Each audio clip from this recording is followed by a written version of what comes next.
Ere the birth of my life, if I wished it or no, no question was asked me. It could not be so. If the life was a question, a thing sent to try, and to live on be yes, what can no be, to die. Samuel Taylor Coleridge was a father, a husband, a great poet, a philosopher, and my best friend. He never feared death, nor feared not having lived when death were to arrive at his door. Sam was born late 1772 in a small town of Devonshire in England. He was the youngest of 13 children, which helped him develop the need to try and be the best. At a very young age, Samuel developed a love for reading fairy tales and travelogues that would stimulate his imagination, which in the future he used to create the beautiful poetry that he did for the world. Sam rejected the urban lifestyle. He wished to live within nature, an ideal state free from the artificial aspects of civilization, to be alone in the wild with his loved ones. Sam said it always made him feel as if he were close to heaven. This was the opinion of both Sam and myself. This is the way in which we found our inspirations for the poems we created. After growing up in Devon, Sam was sent to Christ's Hospital Church in urban London. In one of his most famous poems, Frost at Midnight, he recalls those days and the restrictions he felt. What he says: "In the great city, pent mid cloisters din, and saw naught lovely but the sky and stars." Later in the same poem, he goes on to describe his vision of the freedom that he wishes for his son. "But thou, my babe, shall wander like a breeze, but lakes and sandy shores, beneath the crags of ancient mountains and beneath the clouds, which image in their bulk lakes and shores, and mountain crags, so shalt thou see here their lovely shapes and sounds intelligible of the eternal language which their God utters." For both Samuel and myself, God in nature was great universe teacher, manifested himself as the spirit and wisdom of the universe. Together Sam and I thought we could change the world, but we didn't need violence to stop what was going on. We didn't need to fight. All we needed was to write what was needed to be heard.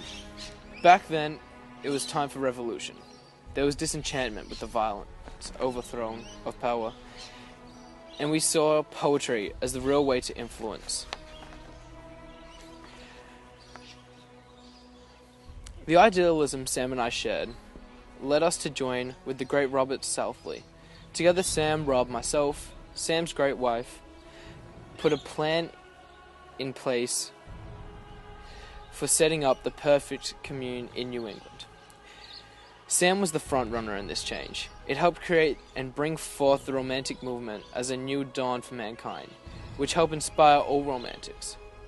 I tried as best as I could to help, but he had it all.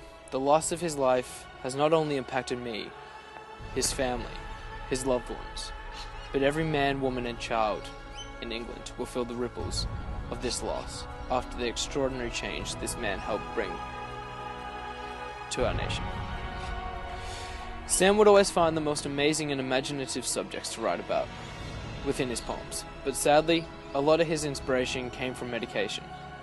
However, even with this in mind, Sam wrote the most beautiful pieces of artwork the world would ever read.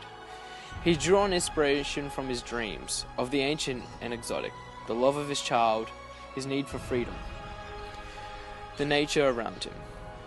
Sam embraced the idea of carpe diem, trying to live each day for the moment, rather than spending one's time analyzing the past and the future. In Sam's Frost at Midnight, he finishes the poem with a lovely touching paragraph. "Therefore all seasons shall be sweet as to thee, whether the summer clothe the general earth with grimness of the rebirth, sit and sing." This extract can be seen as Sam trying to show the way he felt about life, living life in the moment and always trying to love what the world had bestowed upon him. Sam was a man of dreams. It was how he wrote his best poems. It was how he came up with the idea for our book. His dreams were inspired by his love for the ancient and the exotic, and the imagination of the supernatural. Sam authored 2 poems that truly represented his thoughts. The Rime of the Ancient Mariner describes Sam's fascination with the supernatural, bizarre, and the nightmarish. Though this fascination developed from the love of the ancient and exotic, Sam's love for this can be seen in Kubla Khan. Sam wrote this piece of wonder after an intense deep sleep, but proclaimed that he had only remembered 54 of his dreamt 300 lines. The poem itself sends out the message of contrasting human creativity with the power of the natural world. The final stanza provides illustration of the process of creation, as Sam struggled to revive his poetic vision. That with music long and loud, I would build that dome in air, that sunny dome that comes of ice, and all who heard see them there. And all shall cry, beware, beware. His flashing eye, his flooding hair, weaves a circle round him thrice, and close your eyes with holy dread. For he on honey dew hath fed, and drunk the milk of paradise. Sam loved so many in his lifetime, and was loved back twicefold. His indulgence of the senses need to be free, and to live in the moment helped him and I become so much closer. He and I, along with our families, traveled the countryside, indulging in our senses and writing whatever we could to publish our collection of poetry, lyrical ballads.